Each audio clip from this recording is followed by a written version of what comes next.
I forgot to explain the lore in the last episode. And let me tell you, lore, you can't just skip over the lore. You can't do it. Sorry, I should probably really introduce the episode. Hello, Legion. This is Hadrian. Thank you for being here. Let's play some more Dyson Sphere Program in our brand new Alpha Andromedae series. So, what is the lore? Why am I so excited about it? Why am I mad that I forgot about it? The lore in Dyson Sphere Program is probably one of the most clever design decisions that they've made, and when the game is so chock full of clever design decisions and well-engineered software, etc., it's pretty impressive. So it's not overly complicated, it's just a neat idea that's stimulating and fun to think about.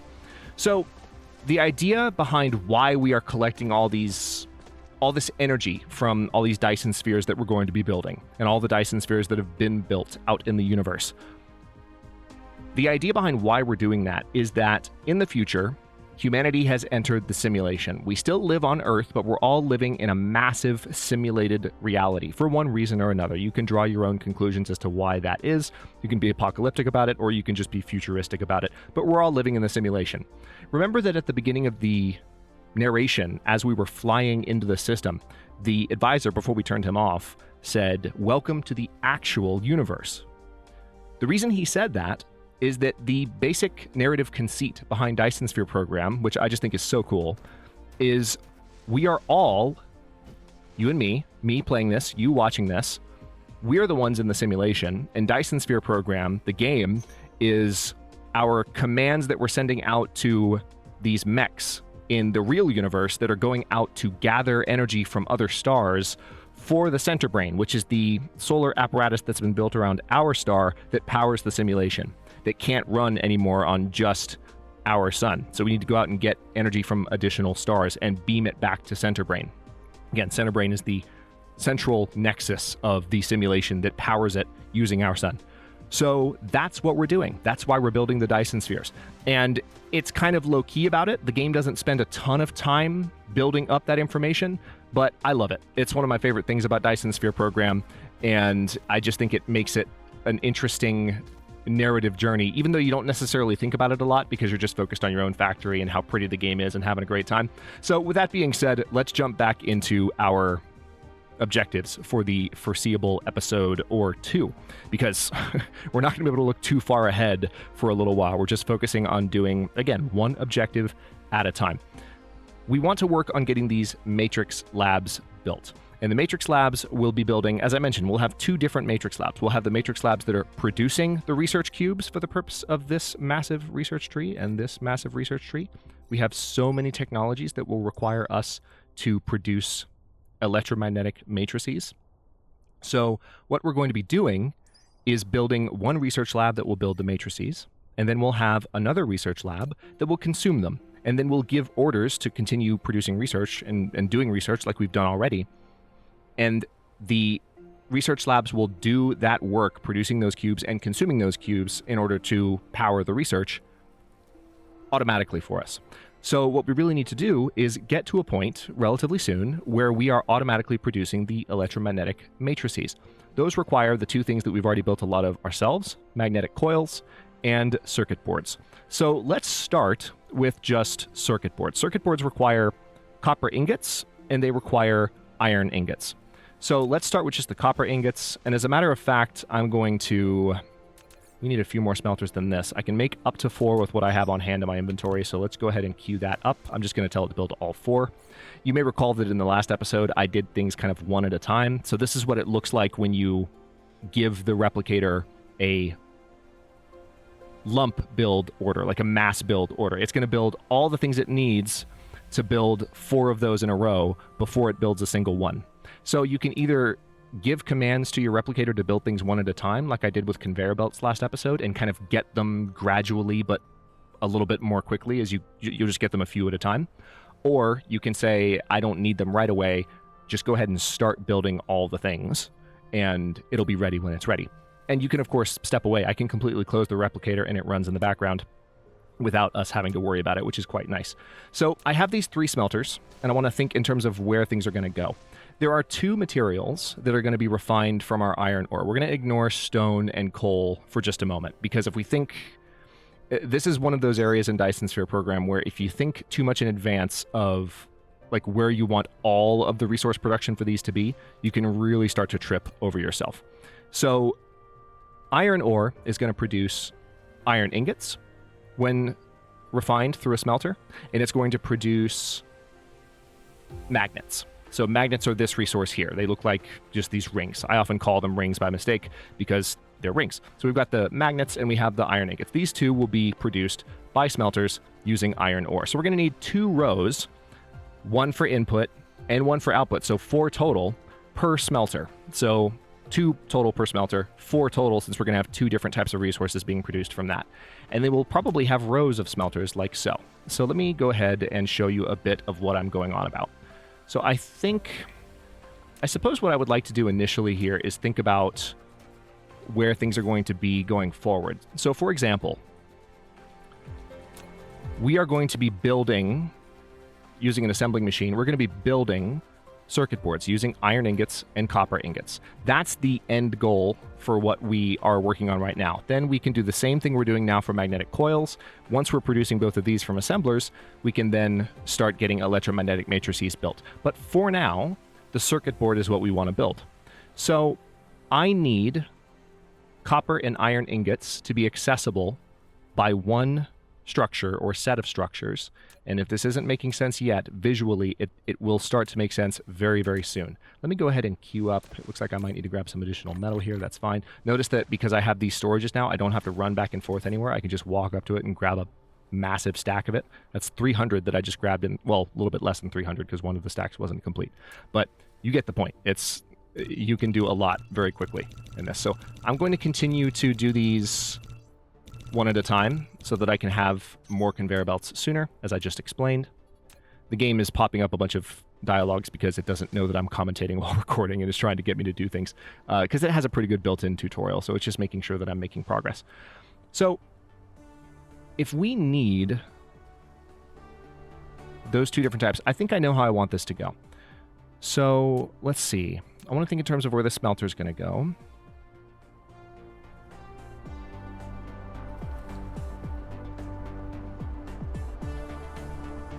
I'm mainly thinking about the fact that... Okay, yeah. Here we go. So that eventually is going to be a smelter for... Let me go ahead and label these so that we can see clearly what we're doing. That's going to be a smelter for magnets right there. But what I would like to do here... So first of all, let's go ahead and have...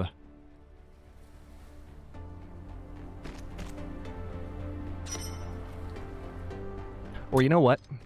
Rather than having 2 separate lines, I'll have one line, which might get a little bit dicey later. One thing you'll have to get used to seeing, especially in this early game, is I might be doing some revision of various decision making. Because you kind of are figuring things out on the fly, and I haven't been playing a ton of Dyson Sphere lately, so some of these decisions are not going to come to me very quickly. I'm not necessarily going to make the most efficient decisions right away. Again, I'm not going to be super focused on being, totally efficient and min-maxing really ever. Certainly not in this playthrough, since it's my first on the channel. But if it makes you feel any better watching me play this, especially if there's like a degree of skill that you're seeing that's above like what you've attempted, or if it seems like I've got to handle more on certain things. I had to play, when I first started playing Dyson Sphere in the beginning of 2021, I had to start 3 separate games. The first was a complete throwaway. The second was kind of a partial throwaway. And the third was the one where I finally kind of got my legs under me and really started to make progress. So I've just broken down a ton of trees. And as a result, you probably saw a lot of the resources that I just have been breaking down.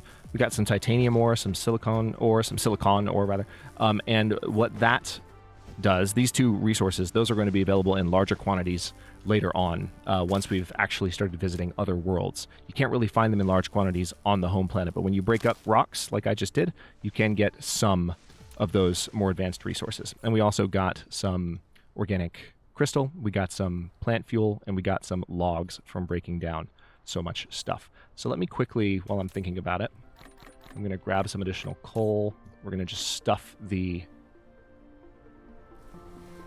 Icarus full of it so we don't have to worry about that. And with that being done, we're going to have 2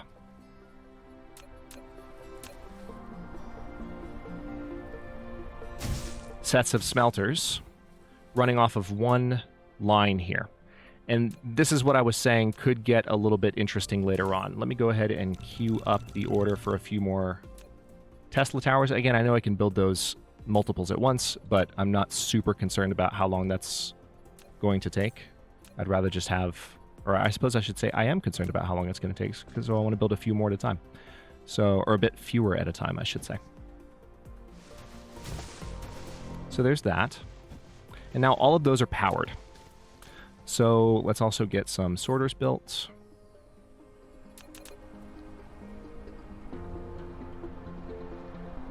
So that should have queued up some, I believe. Oh no, there we go. All right, so when I build sorters, it's just going to build one at a time, and it requires a good bit. So this is one thing we'll eventually automate as well. And notice all of the things that take a certain amount of effort to construct, whether it's the number of clicks that I'm doing or just the number of steps that are required in the replicator before it builds a single sorter, as you can see here. Notice that all of that can eventually be automated through the game. So I'm going to go ahead and have these pull off of the iron line, and now we are going to start producing, very slowly but surely, we're going to start producing these resources. Now, notice that it's producing these so slowly that there's nothing getting past these first two until they're kind of busy with stuff to do. So I can modify this slightly. I can improve this situation by building a second sorter dumping onto the line, which will improve the rate at which those are jumping out. There is a solution that will be even better than that going forward, but since we have two resources that are going to be pulling from this one line, it makes sense to have kind of a double like that. And for that matter, we can also do the same for the input, and let's go ahead and do that. So now that's going to pull in, if you look at this line versus the others, that's coming in twice as fast because it's being pulled into the sorter twice as fast. So with that being done, we also need to do what we just did. There's a couple things we need to do. We need to set up an output line for each of these, which we'll get to in a moment. But then we need to have an input line for this copper. And again, the reason that I have these here is just, it's twofold. First of all, it provides a bit of a buffer. Like on one side, this is where my resources come in. Eventually, those resource nodes over there that you're seeing that I'm currently mining will be run dry, and I will need to bring the resources in from elsewhere. And I need clear lines where I can just plug the metal into my base. Like this is where the metal goes into my factory. Right now we don't have a factory, but soon we will. And so it's very nice to have a clear idea of where do I need to plug the metal in if I'm changing the source that it's coming from. And there's lots of different ways that you can source metal, not only from this planet, but from other planets as well. But the other reason is just to provide a visual distinction between... So yeah, that's actually the first reason. It's a visual distinction between where my resources are coming from and where my base is. The second reason is so that I can just have these buffers and so that I can grab large amounts, but also if anything backs up, the storages will fill up rather than everything just grinding to a halt. Things will continue to mine, and there will be a backup of resources waiting to go whenever I fix whatever backup has occurred. So if something somewhere in the factory stops, and either because a line is empty or because a line is full for one reason or another, this will again make more sense visually as I begin to build things here. But what will happen generally is you can keep these buildings mining and your storages will fill up, and it's nice to have a buffer built into lines so that once whatever is stopping your factory clears, then there's this huge amount of mined, ready-to-go resources that just start dumping onto your lines. And that is generally the strategy that I like to go for here. I'm going to go ahead and delete that while we don't need it. So we've got that extra piece of conveyor belt. Now notice that the power indicators here have turned yellow. That indicates I'm going to need to do a little bit more to produce power, which I'll be able to do quite soon.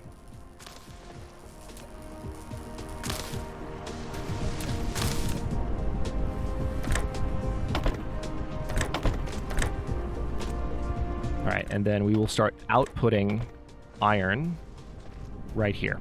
So now we have iron being output, and we can also say that I want you to output this metal. Anytime you see a yellow circle on these, that means that they are full. I have 100 iron ingots sitting here, and I can pick these up just like so in order to keep things moving, just like I do from the mines. But let's fix our power situation real quick. I'm going to go ahead and just queue up every last wind turbine that I can build. It'll take a moment for them to build, but again, we're building them one at a time. And I'll come over here, kind of away from my base, closer to the mines, where we can start building these wind turbines. And they can generally be placed, looks like 9 slots apart. I was going to say 10, but this is letting me do 9. I usually have them sitting 10 apart, which we'll do, tell you what, I'll have it recompress here. There we go. Because I do like to generally put them 10 apart. It's easy to keep them spaced that way using the grid. All right, so we're building a few more. It looks like with just those, that fixed our power situation, but we're still gonna do what we can to... Let's see if I... All right, good. Yeah, I'll space that one out a little bit just to have it back on the grid.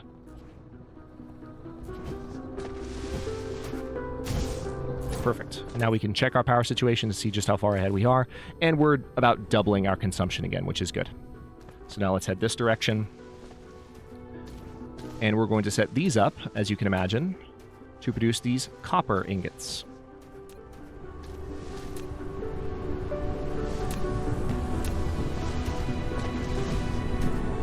So as I was saying a moment ago, it really did take me those 3 tries when I was first playing Dyson Sphere Program in order to have a sense of understanding for what I was doing, or where I was going, or where I needed to leave room or not leave room. There was a sense of kind of cluelessness in the very beginning that is quite normal and healthy in Dyson Sphere Program, and you shouldn't beat yourself up if you're new to the game and experiencing that, especially if you watch someone else play it and you're like, oh man, that seems like so much. It takes a few tries to really get going, and the key thing is learning some of those initial pieces that will help you start off a base in a way that is better suited to your personality and the way that you think about Dyson Sphere Program. Everyone's going to have their own approach to how they do this. There's no one right way to do it. It's just a matter of sticking to it if it seems challenging. All right, so now we've reached a very important stage because we are producing iron ingots, or copper ingots, iron ingots, and magnets. So we can go ahead and build assembling machines. And I'm still building these wind turbines, which I'm going to hold off on since we're powered for the moment. And instead, I'm going to give the order to build a couple of assemblers. And our very first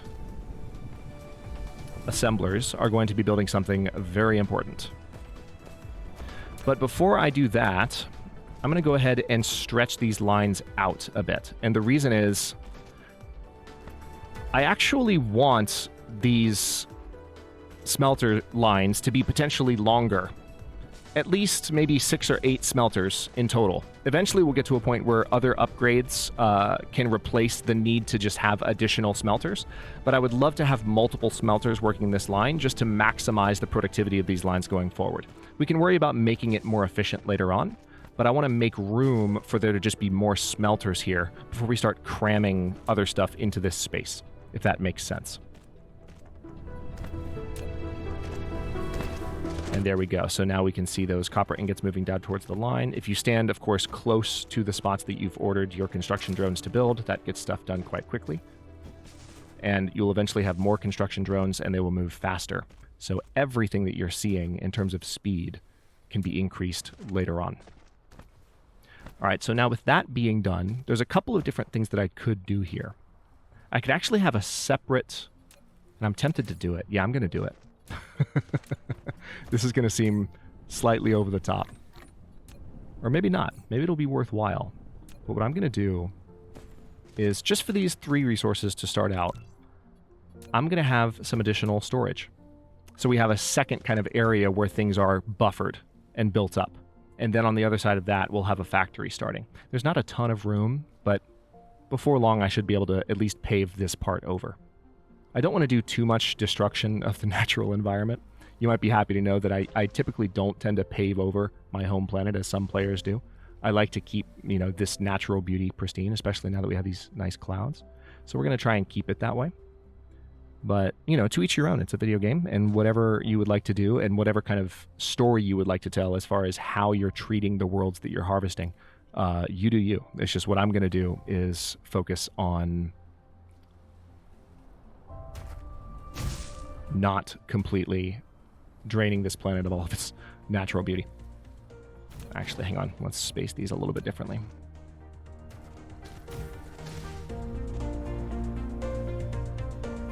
Let's see if I go... Wait a minute. I have to stand here.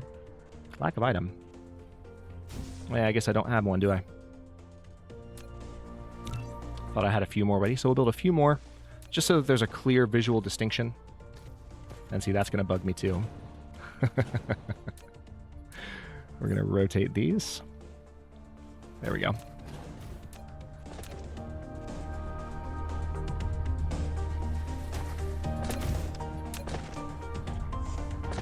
Now, I'm not going to worry about building that straight up to the center. It's not really necessary.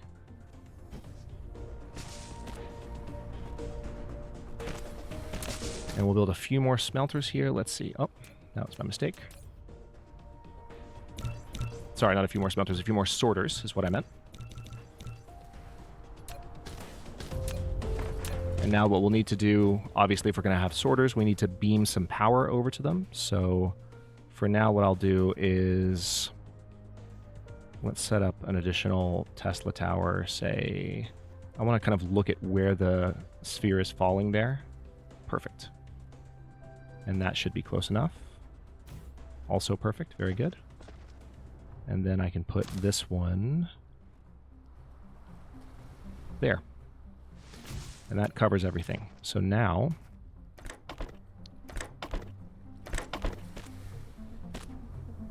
we have storages that are producing, that are kind of racking up as these smelters produce these 3 key resources. So with that in mind, we can now build... This is going to be pretty cool to watch. Let's go ahead and I'll give a little bit of room here just in case I need to build later on. So I'm just going to say 2 to start out. Might do more later. Let's put a Tesla tower there. Let's say that we would like circuit boards. Remember that until now, I have built the circuit boards myself in the replicator. Let's take off and fly over this direction because I need to build just a few more of these.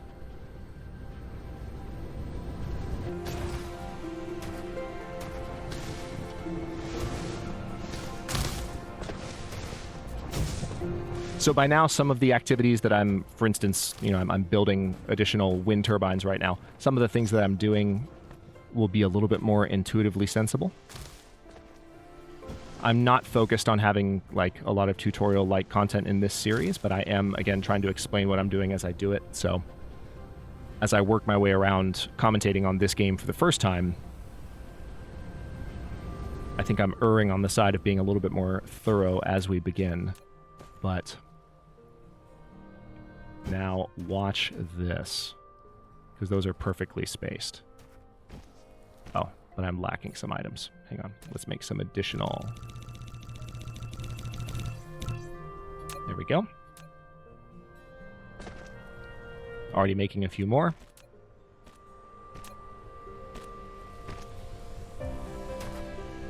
So now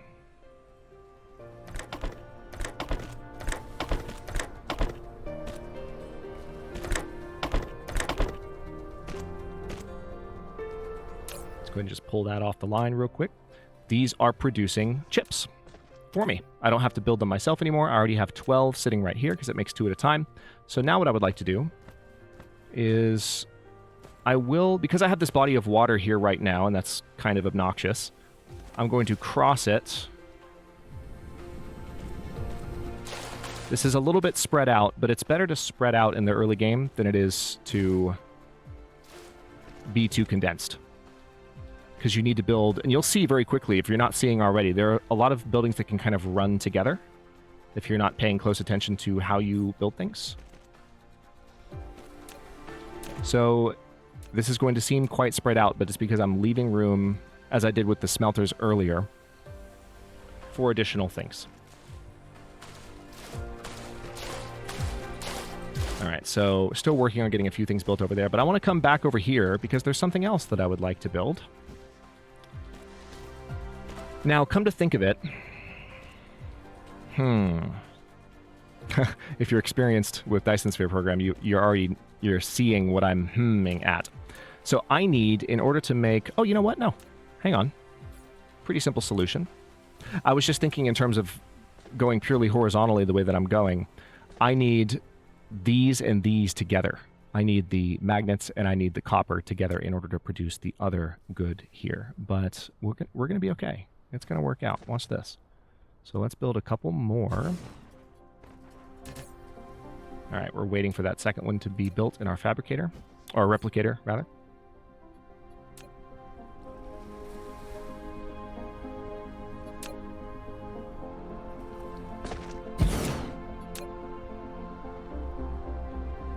Okay. And now, first of all, we'll have the copper being pulled in here. Let's go ahead and delete that line because we don't need it right now. And I think I can already... I did not put a second one there. That's good. All right, so first things first, let's go ahead and have a few more of these built. Again, we will be able to automate production on the conveyor belts, automate construction, rather, on the sorters. And it will be sooner rather than later.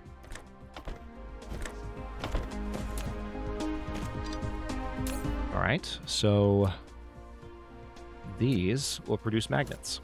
Now, it does look like... All right, power-wise, it seems like I'm okay. I might be approaching my limit, but for now, I'm okay. So what I need to do is let's go ahead and... Oh, that's so nice. So that's one thing they changed in the most recent update.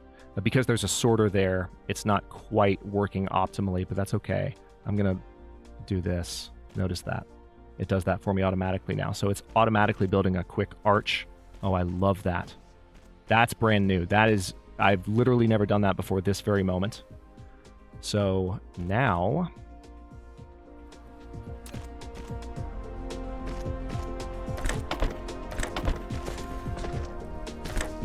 we can start sending the magnets down toward these.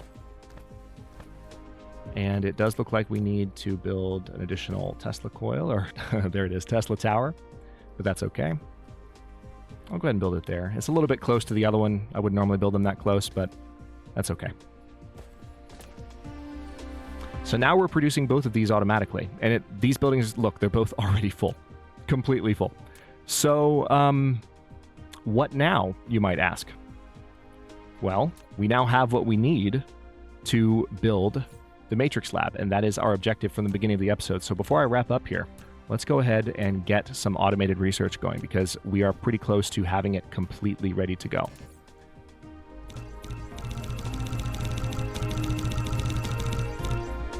One of the nicest things about having automation set up for your conveyor belts and for your sorters is the ability just to grab massive stacks of them because they stack up to, I believe, 300 each. The sorters stack to 100, the conveyor belts stack up to 300 each. So you can set up a storage like we have for these resources so far, and rather than having to build them like I'm doing, which, by the way, if that seems tedious, it's supposed to be, because the game is saying, hey, here's this thing that's kind of like difficult for you to do over and over and over again, but here's this way that you can do it yourself and have this game automate the process for you so that you're not having to worry about building all of these one at a time. Here's this way that you can set this up yourself. It's really fantastic.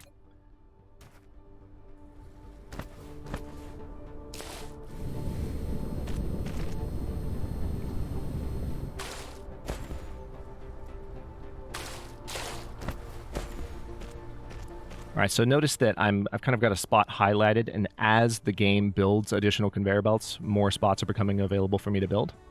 So I'll go ahead and order that, and we can, I guess, probably have our research lab right here. It's not a bad spot. Yeah, I think this will make do.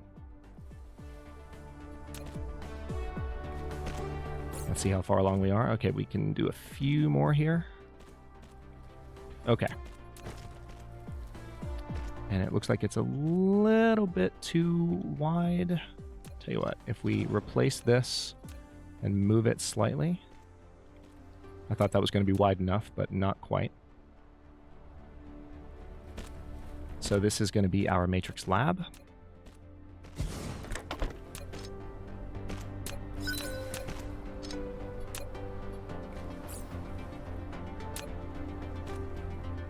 Okay, so I'm going to go ahead and cancel the rest of these orders because what we need now are sorters. So we'll queue up a few there.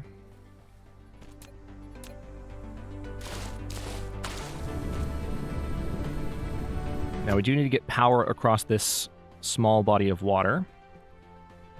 So for now, I will do it just kind of the quick and easy way. And there are means later on to actually clean that up and make it a little bit less messy with these kind of power lines sitting across the water. All right, so it looks like we need to just set up an output here and we'll be good to go.